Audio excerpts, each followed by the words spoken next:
Hey Threadheads, Darren here. Welcome back to another fly tying tutorial. Today we're going to be tying a Chironomid pattern. This is called the Elvis Chironomid, and this was originated by John Kent out of British Columbia. And basically, this fly was originally called the Viva Las Vegas. It was a fly that they used successfully in an area of a lake called Graceland. With a few changes, it became the Elvis Chironomid.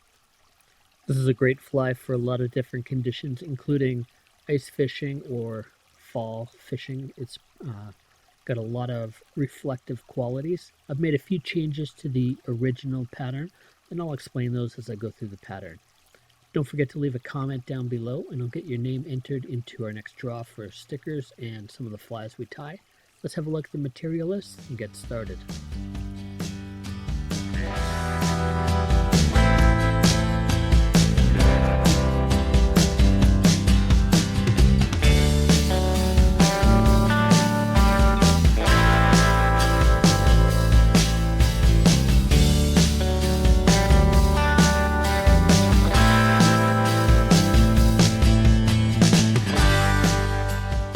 Okay, so let's get started. We're going to get a fresh hook into the vise. For hooks today, I'm going to be using a barbless firehole model number 315 in a size 12. And for the bead, I'm using a white brass bead, and size on that is 2.8 millimeters or a 7/64.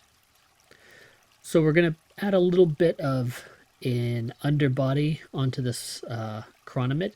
I believe John used UNI-Stretch on his just to add a little bit of bulk and to kind of save yourself a few wraps. If you're using a 7/0, it'll take you quite a few wraps just to get a decent underbody onto that fly.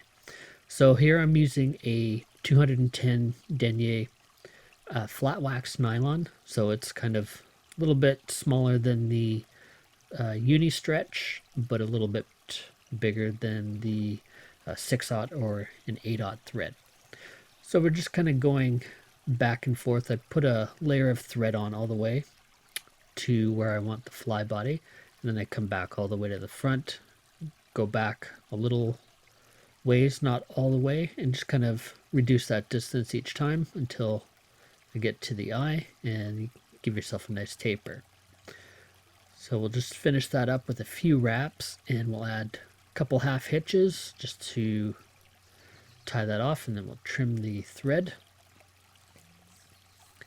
Now I've tied this with a couple different thread colors. I've tried using a claret or a wine thread, and this will darken the overall appearance of the fly a little bit, not really noticeably. But we're going to be using a thread, red thread, a 70D UTC, and we'll just start that on right behind the bead. So it's a pretty simple fly, just a couple materials. For ribbing, we're going to be using a slim rib or some kind of stretchy tube material, like larva lace or something.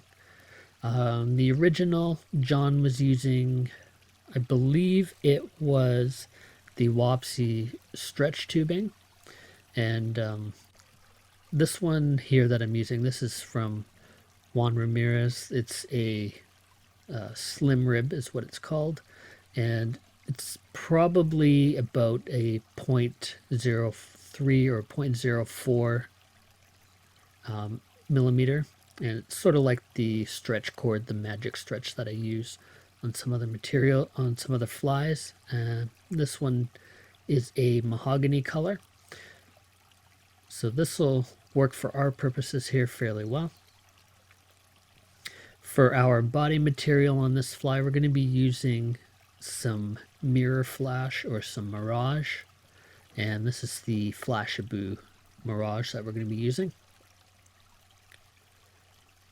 So this is a fairly thin cut of Flashaboo. I believe it's a 1/100th or 1/64th. I'm not sure exactly. So what I like to do is take about 3 pieces of the Flashaboo, and I'll tie that in all along together along the side of the hook. and just make sure that that's set in there fairly well. I don't really get too concerned about completely covering everything. It's nice to have a little bit of a breakup in the monotone color of the red, and with a little bit of the white peeking out. And then when you put the mirage over top, I don't mind having a little bit of the red peeking out there as well. So this is a little bit different than John was tying his. I believe he ties his with by setting the ribs first and then coming through and adding the mirage tinsel second. I prefer this way. I just get a little bit better coverage, and I can space my ribs a little bit better.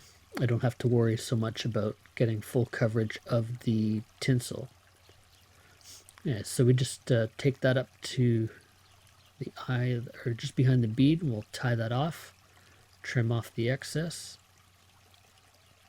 And now we're going to wind up the slim rib that we've got here.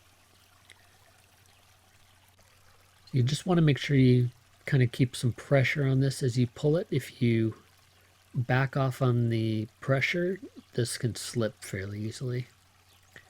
So one thing you can do is, at this stage, you can add a little bit of UV resin just to hold that in place so that it doesn't slip on you if you're having problems with it. And just with the angle of the hook, it can be a little bit tricky here. So I often have things slip on me at this point. And so you just want to make sure that you catch the slim rib with the thread a couple times. And I like to make sure that I go both on the kind of the outside and the inside. Just going to change the angle of the hook there so that our thread doesn't slip off as easily. And we'll just make sure that we get that tied down on the front side and on the back side. We're going to be adding a light coat of UV resin on this afterwards, just to make sure that everything stays in place. It's important when you have the stretchy material that you give it a little bit of leeway, as it can come undone fairly easily if you don't have it fully secured. So I'm going to cut off our thread and our slim rib, and I just had 3 half hitches on there, which is probably a good practice when you're not whip finishing, and just saved me from that whole fly unraveling there. So we'll just give this a light coat of bone dry, and I just like to make sure I get especially the thread wraps on the front onto the bead a little bit, and then in the back just make sure that you have the ribbing right at the bottom of the base of the fly covered a little bit. And we'll zap that for a few seconds, make sure that it gets cured all the way around the fly. And now we're ready to put this one in our box and take it fishing.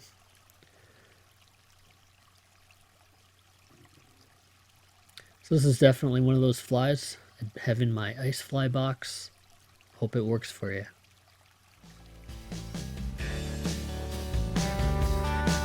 Hey fly tyers, thanks for stopping by and checking out my fly tying videos. If you enjoyed the video and want to show your support, hit the thumbs up and share it to your social networks. I hope you consider subscribing to the channel, and if you do, be sure to hit the bell icon to get notifications on my latest fly patterns, tips, and reviews. If you have a question or comment, leave a message below. You'll also be entered into the next draw for some of the flies I tie and a few stickers. Until next time, this is Darren saying, keep a hook in your vise. Cheers.